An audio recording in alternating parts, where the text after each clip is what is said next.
So again, once you integrate your stress vector, which is just crossed to the pressure, when you integrate the 1/2 rho u squared term, this is what will give you the drag or the lift. The rho gz is what will give you your buoyancy force, and then you have another term, which we call the added mass. And so in your next homework, you will compute the added mass force for a sphere. So I won't do all of the details of the derivation. I'll just do enough such that you see where the name comes from and maybe a little bit of how it works. Okay.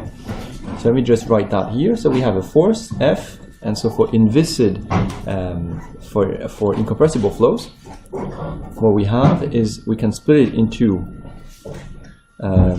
a drag force and potentially a lift force. This is the first part. And then there is the buoyancy force.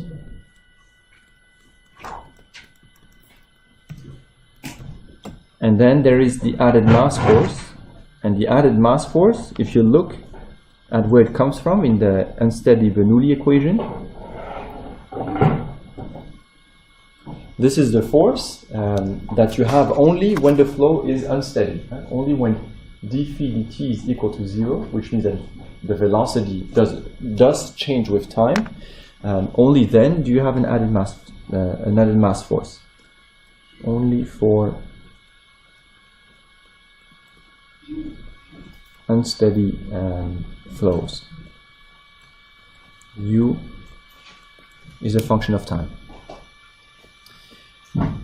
Now, when we start talking about unsteady flows, and especially in this configuration where we compute the force on an object which is moving, and the object is moving at a non-constant velocity, now what happens if you were to put yourself into the frame of reference of the object? What kind of frame of reference would you have? Non-inertial. Okay, so this is the very important thing that you realize, is that from this point on, if we assume that the velocity of the object is no longer a constant in time, but changes in time, if you put yourself into the frame of reference moving with the object, then your frame of reference is a non-inertial frame of reference. Which means that once you write the Navier-Stokes equation, you cannot use the one that we usually use. You have to use the ones in the non-inertial frame of reference. So this is the one thing you have to be very careful about when you're trying to derive added mass coefficients. So let me write this here. So I'm going to put a big careful sign. If u is a function of time, and so that means that u is not a constant, then the frame of reference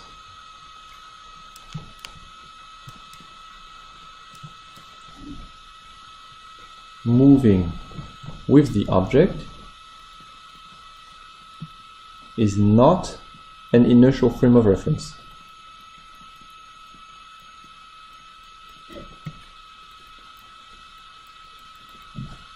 Right? Is not inertial, and therefore you would have to use the Navier-Stokes equation for non-inertial frame of reference, and you would have to use like everything in non-inertial frame of reference. Now, when we wrote that, right, how did we get to the unsteady Bernoulli equation? We got to the unsteady Bernoulli equation from the Navier-Stokes equation written in an inertial frame of reference.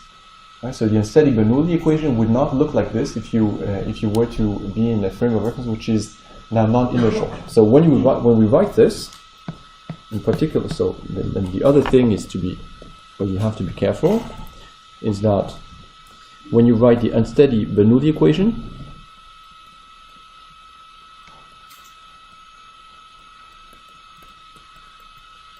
and not just the unsteady Bernoulli equation, but also actually the steady Bernoulli equation, the one that we draw, which we wrote along a streamline, or the one where we just assumed the flow was steady but irrotational. All of these were written in inertial frame of reference. Okay, which was not a problem as long as the velocity at infinity was constant. You put yourself into the frame of reference moving with the sphere or the cylinder, the flow at infinity is constant, your frame of reference is still an inertial frame of reference, so that's not a problem. But it becomes a problem, of course, when the velocity changes. So the unsteady Bernoulli equation, I'll put unsteady under parentheses because this is also true for the Bernoulli equation, is written in an inertial frame of reference.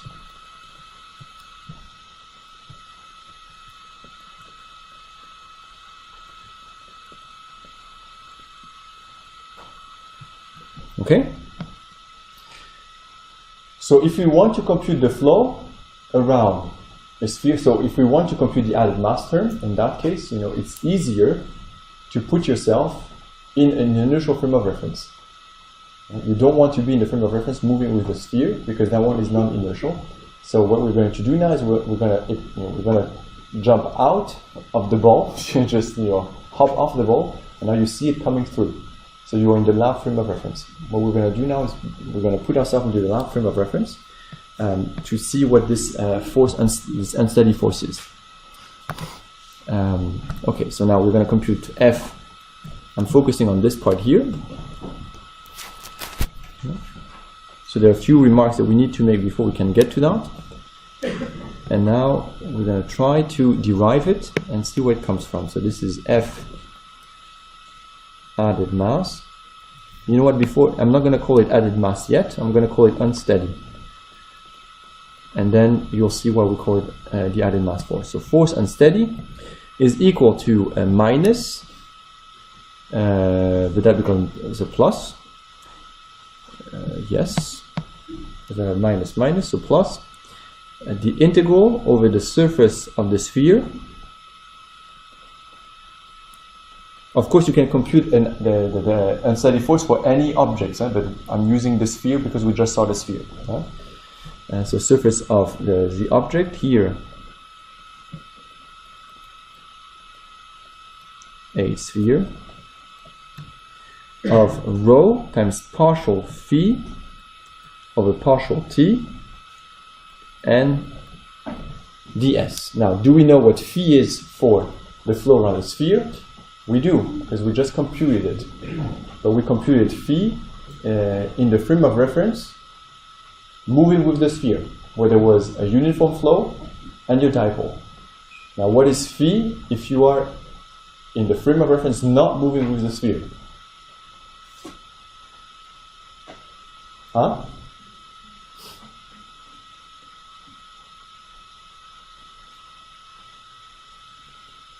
So if you have to compose your velocities, right, you will just subtract the uniform velocity. Yeah? You have the velocity, the flow velocity field in the field in the frame of reference moving with the object. If you want to know the velocity field in the frame of reference, then you just need to subtract the uniform velocity field. Right? So subtracting the uniform velocity field, this is what you do with the velocity field. Right? So at the level of the potential, this is equivalent to just taking out the part of the uniform field, of the uniform flow. Yeah? So if you go back to phi, so phi, now you just have to be careful that now phi is a function of time, but phi is just going to be, so we had, let me just go back here. I'm not going to rewrite it, but if we are here, this is the flow around the sphere. We have UR cosine theta, and this term here, but this is the potential in the frame of reference moving with the sphere. So if I'm in the lab frame, I have the same, but I don't take this term with. Yeah? I just subtract the part which is due to the uniform flow. Is that clear? That's just doing your change of reference frame. Here I'm doing it on the potential. If you were doing it on the velocity, it would just be subtracting the uniform velocity, the velocity at infinity. Yeah? Okay. So I'm not doing anything magical here. So I'm just going to have a cube u divided by 2r squared cosine theta. If I write it fast enough, I think I will remember. So this is no, I forgot. Divided by 2r cosine theta. There was an a cubed. Hold on, it should be somewhere on my sheet. There was a 2, well, you know what, 2r squared, and then the dimension should be a cubed. So this is fine. And there's a u missing. Yeah? This is correct, right?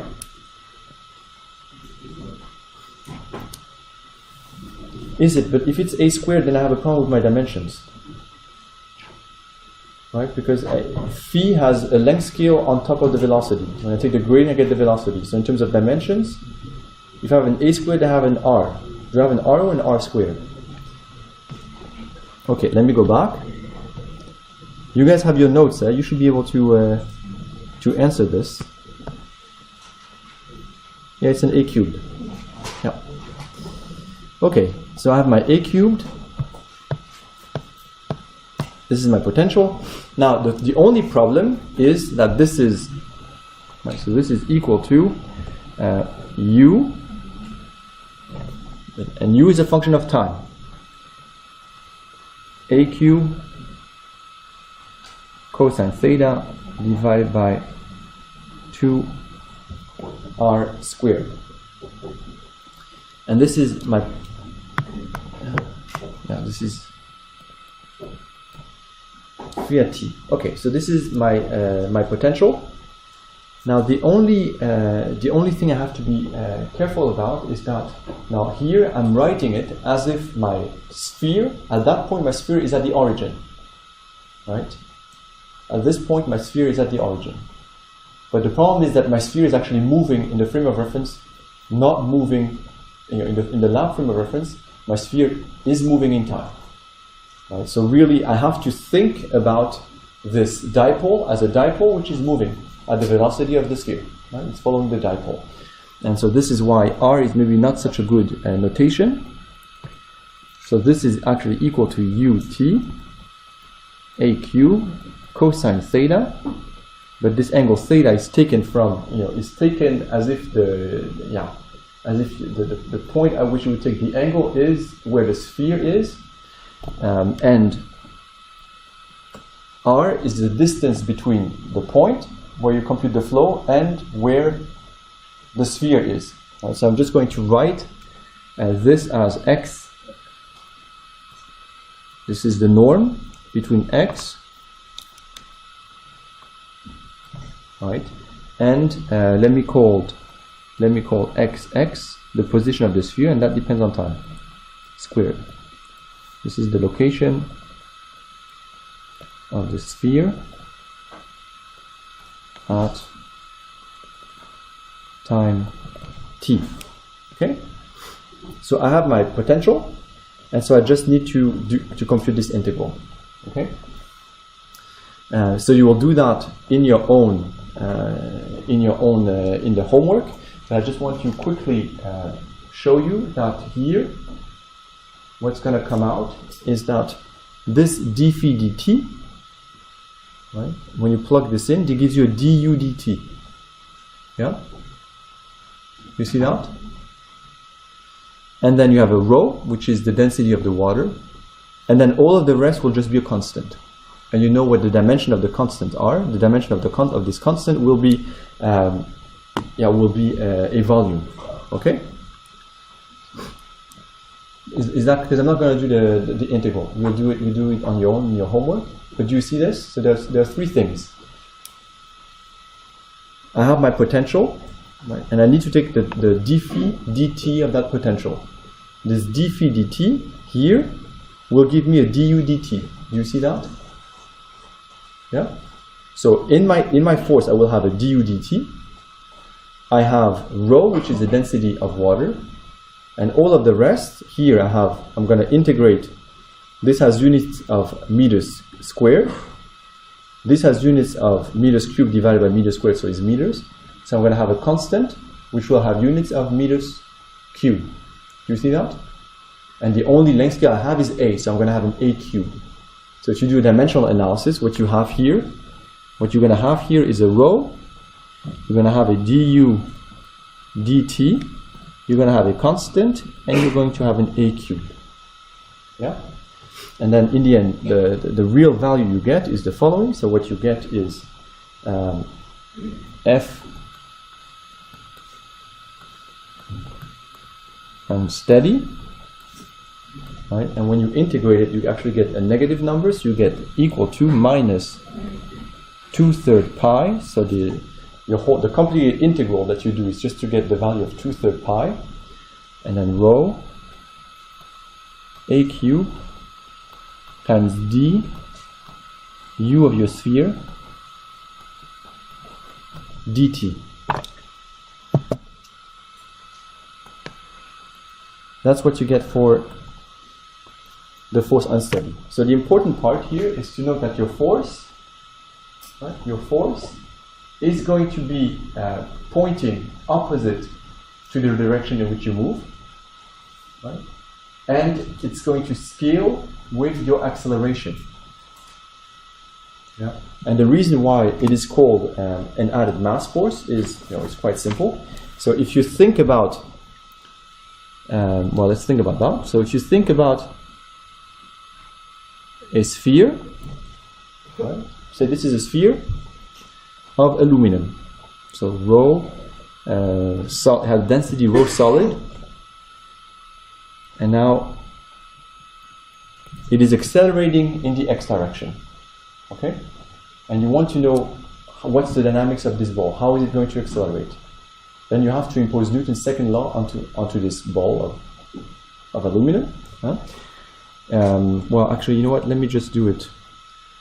You would want to have another force on that. Well, no, it's okay. Let me just leave it as that. So then you would write Newton's second law.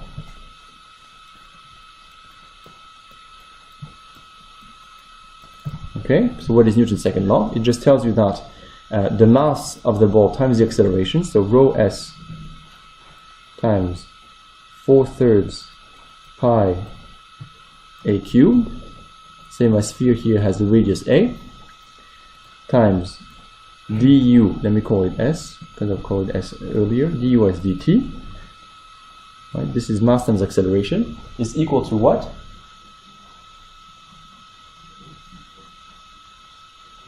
To the sum of all of the forces applied to the sphere. Right? Now there could be a number of forces, right? Say it could be charged, so there is an electric force, or it could be anything. Let's say we're just going to assume that there is a drag force because the flow might not be entirely inviscid. So you would have a drag force, right? So you would have a drag force.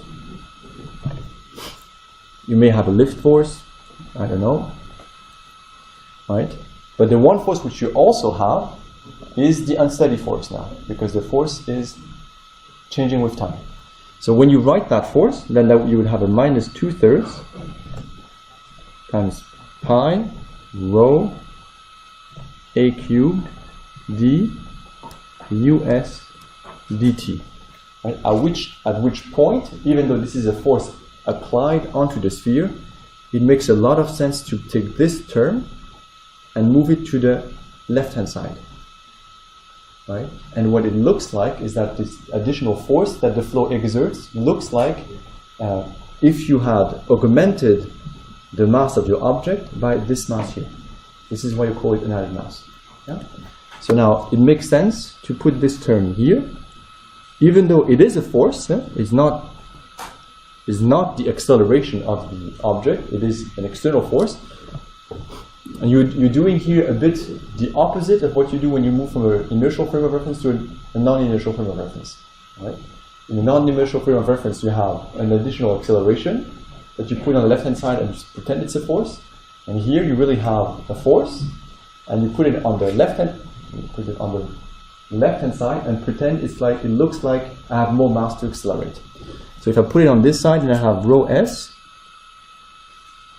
so 4 pi.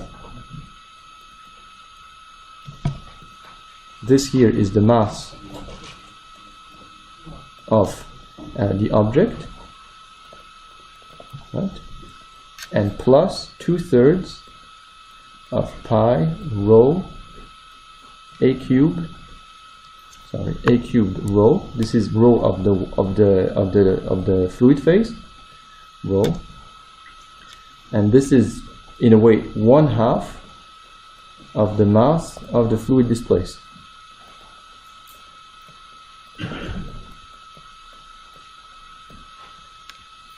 Times du s dt, and that would be equal to the sum of all of the other forces. So it could be a drag force, it could be lift force, it could be gravity, it could be magnetic force, electric force, electrostatic force, anything. Yeah? So this is why this here is called the added mass force, the added mass. Is that clear?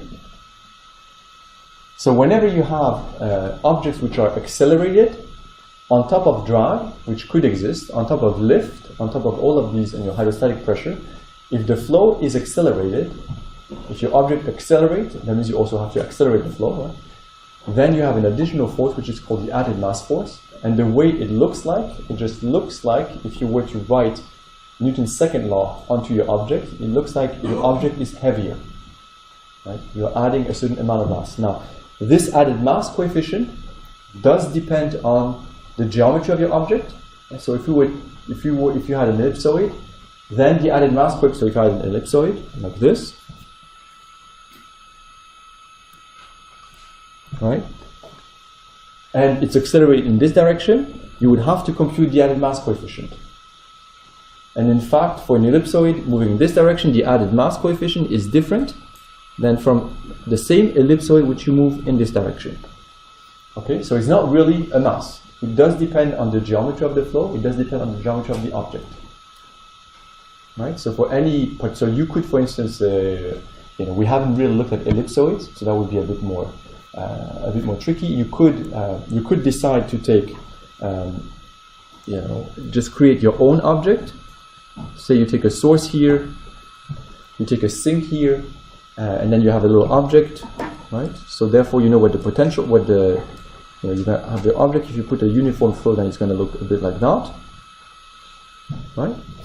That's the closest you could get to an ellipsoid. Now you know your potential. You know, if you know where the surface is here, then you can integrate, you can integrate rho dphi dt on that surface, and that will give you the added mass coefficient for your particular, for this object. Okay? So this is added mass. Any question on added mass? Yes? When you make the derivative of the potential, yeah, the time derivative? Yeah, the time derivative. I think that's how you see the denominator. Yeah, I haven't. You'll do that in your homework. You have to take care of that. Yeah, you do, but you'll see that this part here, that part is going to give you a 0. Yeah. But if you do it in this is really mathematics, huh? So my only point is that when you look at the dimensions and you look at the formulas, you shouldn't be too surprised to get something which looks like this, right? The dus dt is expected, the rho is just there because it's there, and then the rest, once you integrate, you get something which will be a length to the cube, so a volume, and the only length that you have is a, so it will be an a cubed. Yeah. Now the rest is mathematics. Yeah. Yeah.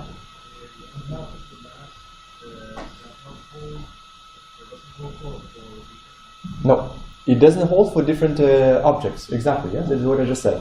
If you have a different shape, then it's going to be something different. And in fact, a different shape with different orientation, it will be something different. Yeah? So that 1/2, there's nothing general about this 1/2. This 1/2 only applies to a sphere. As soon as you have something else, right? The pi you sort of expect, right? The length to the cube, if you just have one length here, you sort of expect. Now, if you have an A, so if you have an ellipsoid where you have A and B, then you might expect an AB squared or a BA squared, right? So all of that then will depend on the geometry of the object. So there's absolutely nothing general about the 1/2. This is just for a sphere. Now the good thing is for a sphere, it's the same in this direction and in this direction because your geometry is the same. Yeah, good question.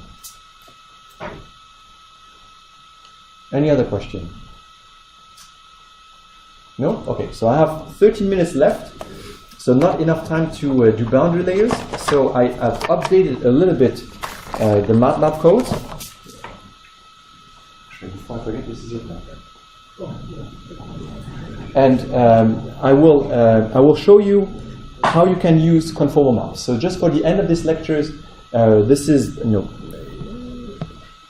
is sort of a part which I skipped last year because I didn't have time. But I think in 15 minutes, this is just enough time that I have to sort of give you a bit of appreciation for for complex analysis and why people do that. Okay, so remember that for the flow around the cylinder, Z is my complex variable. Okay, Z is my complex variable, and we could define a complex potential.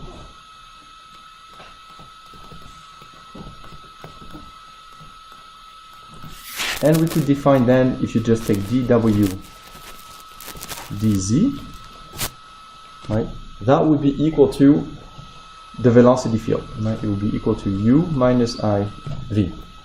So we can get to the velocity. Okay?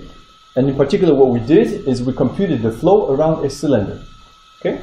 So we did that for the flow around a cylinder.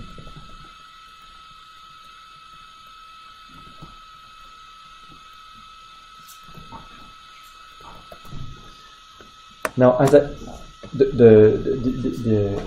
important thing here is that for complex potential, only valid again for 2D planar flow, whatever function you write as this is a harmonic function, so it satisfies the Laplace equation. Okay?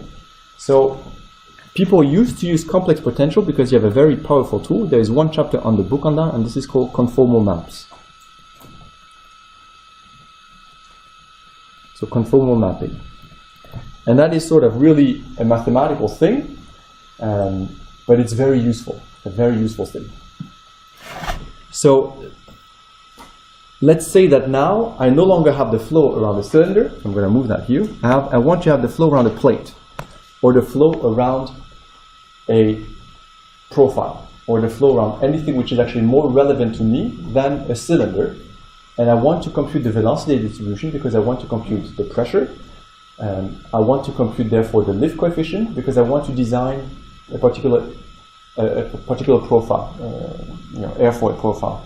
This is how, in the 60s, NASA developed all of the NACA profiles. We've seen profile theory using conformal maps to deduce pressure distribution and to optimize, the cross section of an air to generate the maximum lift. So this is how people actually used to do these things.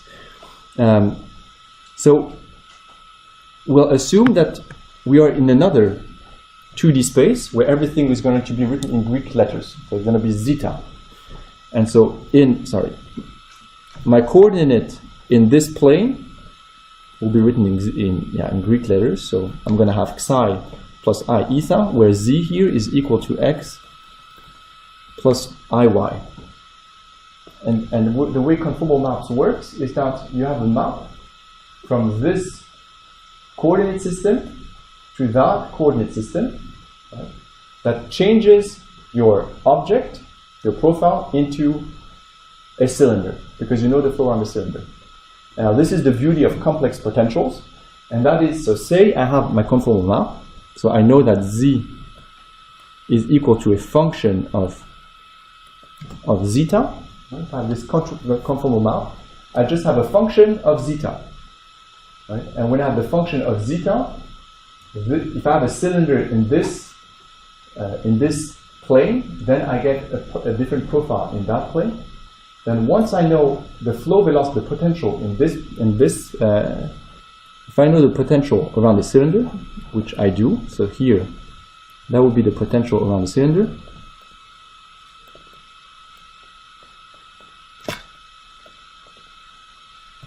Right.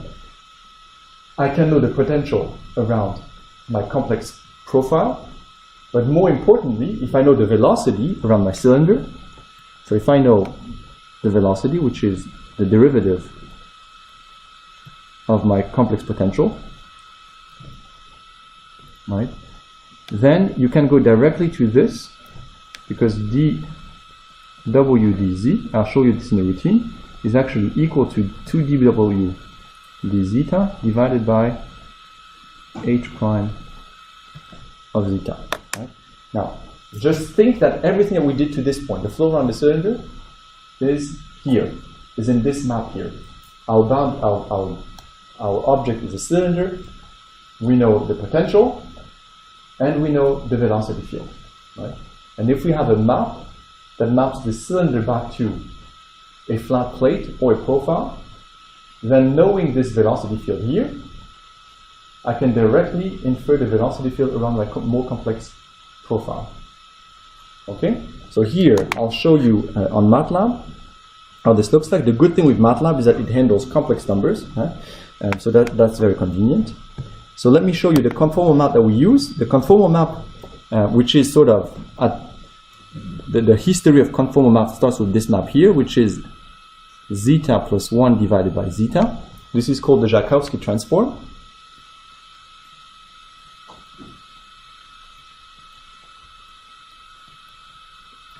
Okay, this is a Joukowski transform because it changes a cylinder into a whole lots of different kind of profiles, which allows you to sort of infer the flow around more complicated geometry. So let me show you how you could find that in the MATLAB file. So here, let me just open that. So this is my zeta. So I have psi and eta. So just think that zeta here. Right? I'm just writing with MATLAB notation. The zeta is psi plus 1i is the MATLAB way of writing the imaginary number I. So I eta, right? And here I just have a grid with psi and eta. This is just x and y, but now we are in the plane where we have cylinders, so we call it psi and eta. So zeta is just this complex number, which is the position in our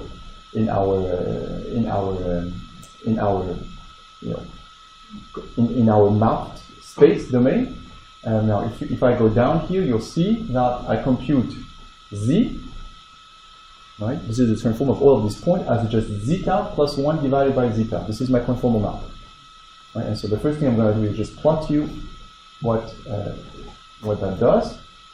So when you do that, so forget about this figure you don't want to look at now. This one you do, and that one you do. Okay? So here, every single circle here represents just a distance to a circle. Okay, so it's a collection of points. So I'm just putting all my points around my cylinder, right, just to show you how the space is deformed. So this is my flow. Actually, the way I want to put it is more in this direction here, like that. Right. So say this is in the coordinate system psi eta. I have the flow around the cylinder, so I'm just having a circular geometry. So I'm just putting points in circles, right? And you see here that this space is transformed into that space. So you see that my circle here has been transformed into a flat plate. You see that? Yeah. Now the good thing with the Joukowski transform is that if I take, this is the cylinder, which in my map space is centered at the origin and has a radius 1. But if I take any other kind of cylinder, then I get a whole host of shapes which looks like profiles, like airfoils. And this is why this has been so widely used. So I can change that here. Right now, I'm just taking the cylinder, which has a radius 1, and which is centered at the origin. You see now? Center is 0 is the origin, and 1 is my radius, but I'm going to change it to that. So if I change it to this,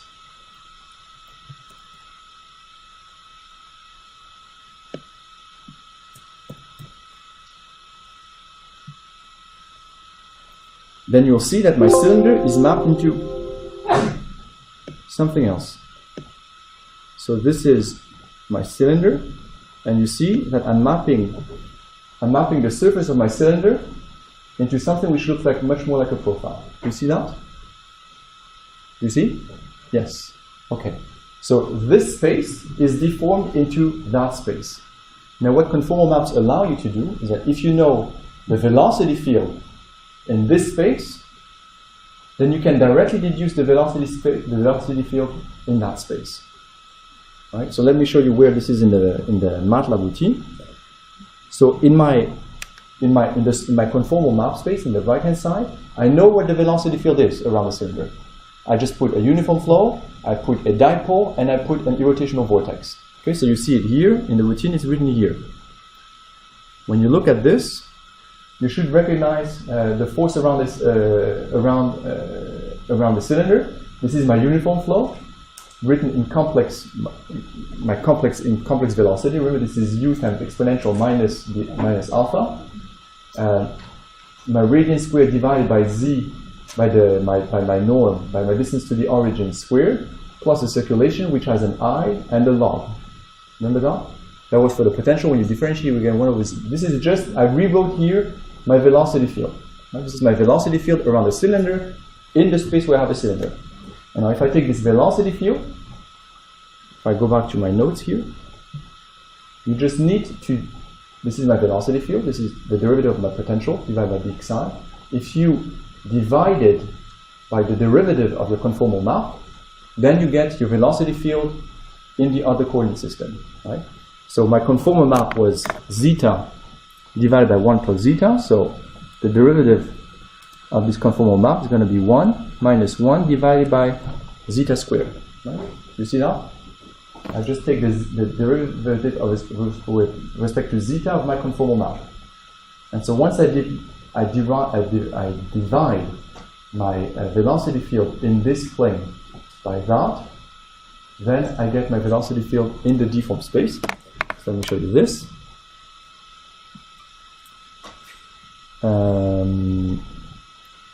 So what I'll do here for that, because it's a bit harder to see, I'll just go back to the line. Okay. And when I go back to the line, whoops, I didn't want to do that. I want to do that. Okay. So here you'll see it there. So right here, my velocity in my real domain, right, is the velocity field which I had before, right, which I divide by 1 minus 1 divided by zeta squared. That's just the one operation where I showed you.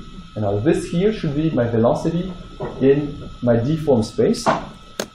And so here, let's see what I have. Let me put here 0. And here also 0. Oh, hold on. I wanted to change something because this is going to be hard to see. I'm going to change my grid here because this grid is a bit awkward. Let me just change my grid, and I'm going to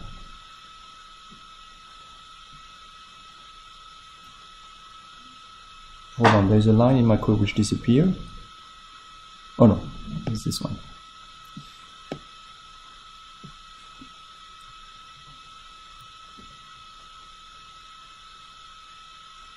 I'm a bit confused now. Okay, this is what I have. Good. This now you no longer want to look at that. This is confusing. Okay, so in one space here, I have the flow around the cylinder. Right? This is the one I computed. And in the other, I have the flow around my flat plate. Right? And of course, my plate has no thickness, so you just have straight lines. Right?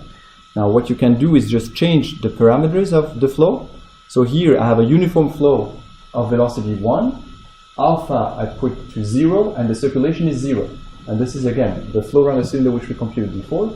So what I can do is just give it a little bit of angle. So now my velocity is going to come at an angle. Okay? And so here you see that now you see my flow is coming from an angle. I'm actually going to increase that angle because then you'll see better what we discussed before. And I have no circulation here. Huh? So when you have no circulation, do you remember what we discussed? If there is no circulation, then you have something sort of physical. Your flow is going to look like this. It's the same as putting my plate at an angle, and I have something which looks like that. Okay. So this is how you can just draw it, but when you plot it, you see it better. Right, you see here that my stagnation point is here. I have a stagnation point at the leading edge, and the flow goes around the leading edge. But if I have no circulation, then I have the same at the trailing edge. Right, the flow goes around my trailing edge, and my stagnation point is here. Right? Do you see that? Yeah. So let me increase maybe a bit more again the angle, then you'll see it even better. So we have to do this.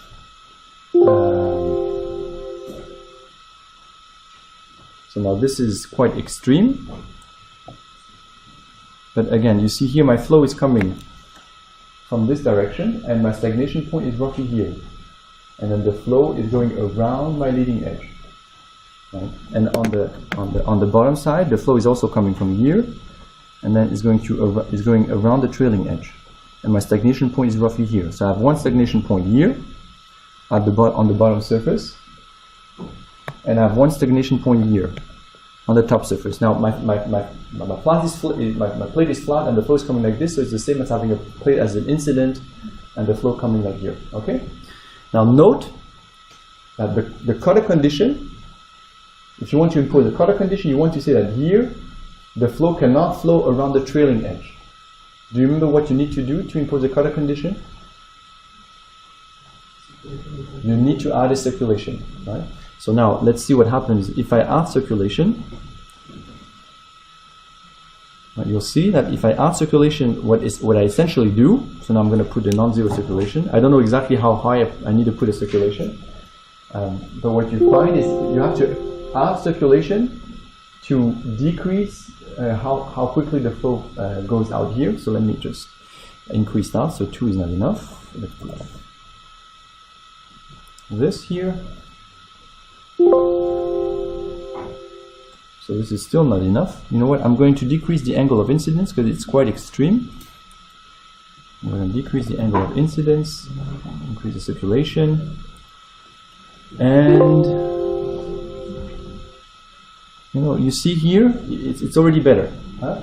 At the trail, the flow is going around the leading edge really quickly, but at the trailing edge, if I zoom in onto the trailing edge, you see that the flow now is leaving the trailing edge much more smoothly. But actually, I still need a little bit more circulation. So let me add a little bit more circulation. Here, maybe if I put 6, it's going to be fine. Now I'm going to add a little bit of circulation, and yeah, I'm almost there. Right, so that would correspond to the flow around a flat plate where you impose the cutter condition. Right? Imposing the cutter condition, remember, just fixes the circulation, and here we fix the circulation by making sure that our stagnation point is now at the trailing edge. It's no longer on top of the surface, but it's now at the trailing edge. So you're adding circulation for that. Now the last thing which I want to show you perhaps is how this all looks like in the deformed coordinates. Sorry, so now I'm going to show you another, like a profile which is a bit more interesting. I know you guys all want to run home to open your presents, but I'm going to just keep you for one more second. So you see here, this is now my more complicated profile, and you see by just dividing by my conformal map, I can compute the velocity field around my profile. You see that? So now I'm just, of course I don't know exactly where the points around my surface cells are, but you see here, this is really, I'm just really computing the flow around this profile here. And so this is historically how NASA determined all of the lift coefficients for NACA profiles. Just from coming up with those conformal maps and trying to look at the pressure distribution and trying to come up with shapes where essentially, you know, something which is bad for an airfoil is if the flow accelerates too fast along the leading edge, because then it will detach. So they try to design profiles which had the right pressure distribution that would allow to delay detachment of the boundary layer, right? And so they did this with those kind of methods. So this is, in a nutshell, conformal maps. And I'll see you on Friday.